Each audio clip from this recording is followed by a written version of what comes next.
If there is someone who benefits from punishment, it is not simply an evasion of punishment.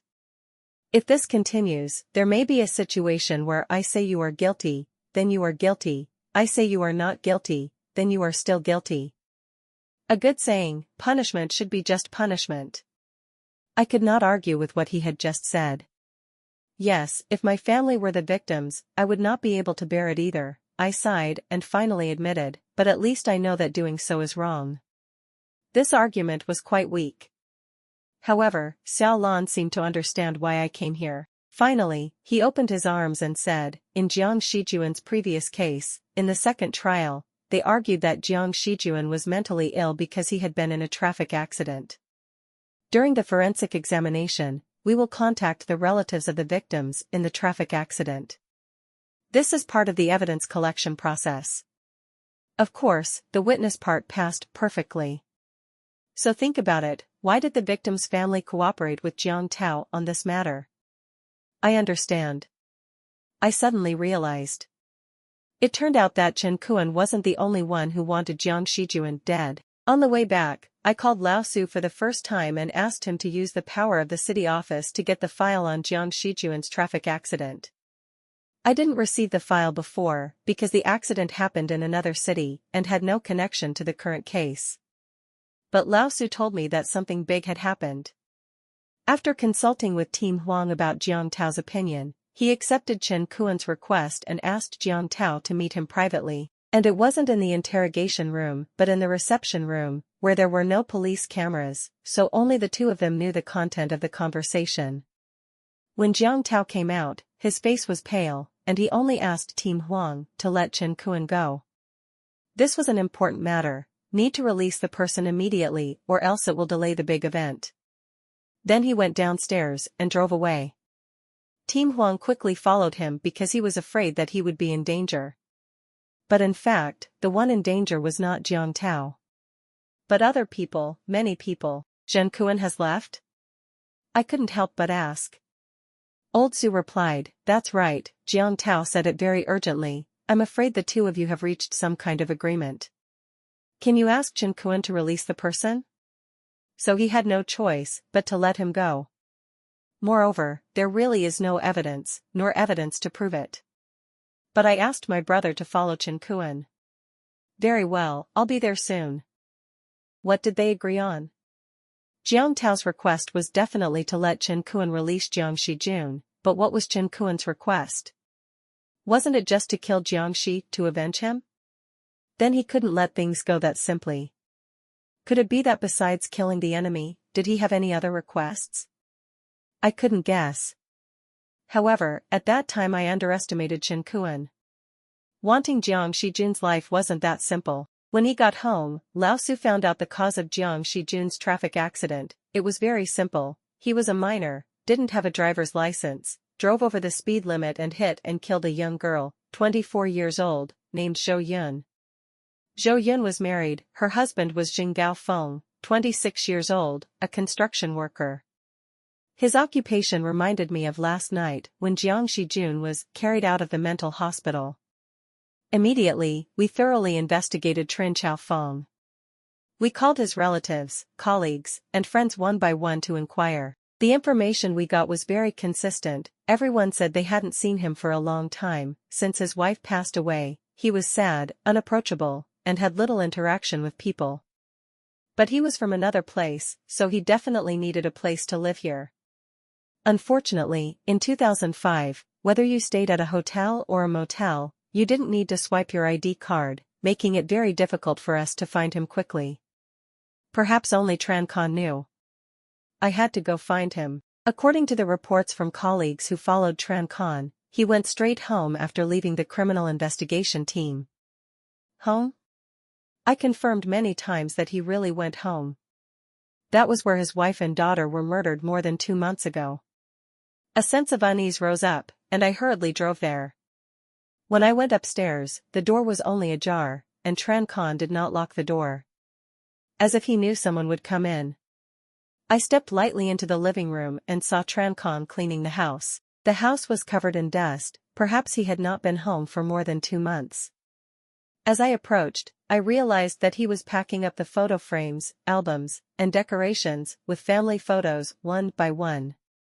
Chen Ken turned his back to me and asked, "Are you here to arrest me?" I did not answer but asked, "Where is Chen Xiaofeng? What transaction did you and Zhang Tao have?" Perhaps when he heard Chen Xiaofeng's name, he knew that I had investigated very deeply. He stopped cleaning and stood up straight. A very lonely appearance. But he did not answer any of my questions. He just turned his head slightly and looked towards a certain room. The daughter's room. "Do you know what hurt me the most at that time?" he asked, but I didn't dare answer. I saw my wife lying on the bed, lifeless, but I didn't know where my daughter was. I rushed into the room and saw a black trash bag, but I couldn't find my daughter. I knew there was something suspicious about the trash bag, but I didn't dare open it. I tried searching everywhere else in the house, but I couldn't find my little girl, my angel. But even so, I still didn't dare open the trash bag. Do you know why? Because I was still delusional. As long as I hadn't found my daughter, it seemed like she still had a glimmer of hope of survival. So I didn't dare open the trash bag. I could only continue to pretend to be crazy, continue to search. I knew very well that she was probably killed, but I didn't want to admit it. I just wanted to be able to continue searching, continue to search. That feeling, do you know how desperate it was? Hearing him speak so simply, my heart ached. But thinking about it, what he said was not just a memory. I suddenly understood. He wanted to give Zhang Tao a sense of hope and despair. Up to now, there is still no information about Jiang Shijuan's disappearance. He asked Zhang Tao to return and report to us because he knew that only here, the investigators who had come into contact with this case would have enough compassion to allow him to approach Zhang Tao directly. And what he wanted to give Zhang Tao was probably just one sentence: "We will not kill your son, as long as you." But Jiang Shijuan would probably never appear again. Zhang Tao could accept Chen Ken's threat, or he could spend his whole life searching for his son, only to face disappointment time and time again. Without clear information about his death, his hopes would be rekindled again, and he would keep searching. After realizing this, I hesitantly asked, "Will Zhang Gaofeng and Jiang Shijuan never appear again?" Chen Ken did not answer, only saying, "I don't know." But when he turned around, I saw tears streaming down his face. He looked at the only family photo on the wall that had not been taken down yet and said, "I miss them so much." The light from the balcony reflected on his face, a tragic image. I quietly left Chen Ken's house. The leader had already given him permission to leave, so I had no reason to bother him anymore. But what I didn't expect was that things would be even more unexpected. After Zhang Tao left the police station, he rushed straight to the city commission for discipline inspection. Team Hong and his men were unable to stop him, and in the end, Zhang Tao was taken to the disciplinary inspection committee. No one knew what he had promised Chen Ken, and no one knew what he intended to do. But everyone felt that something big was about to happen. Captain Huang called Lao Su and asked him to immediately arrest Chen Ken for questioning.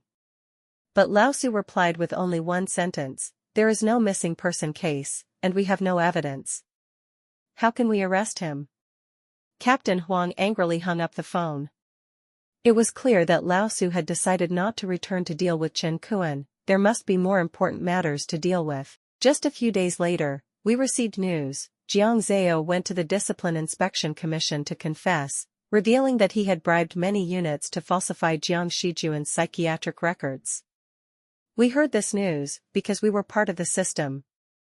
As for the shady dealings between him and other units, I'm afraid there are still many things that we don't know. The spiral is coming. The people arrested in this case are only subordinates. Jiang Zhao was also affected. After this incident, his company went downhill, and he was no longer the richest man. But even so, he did not go to jail. Maybe he had made a contribution, found a scapegoat, or was pardoned for health reasons, but the fact is that he escaped. Maybe that was why he was willing to compromise with Chen Ken.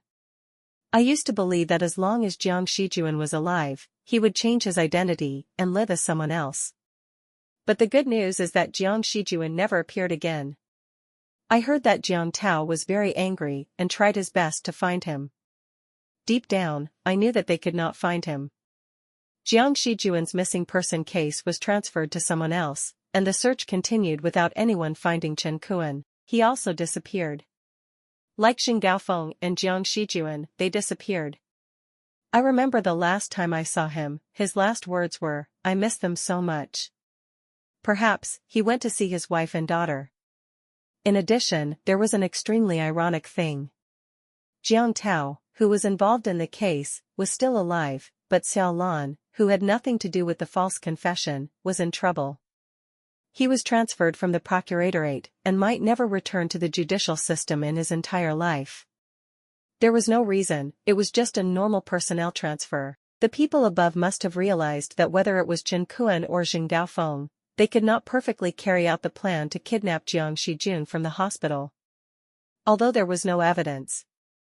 But to eliminate him, there was no need for evidence.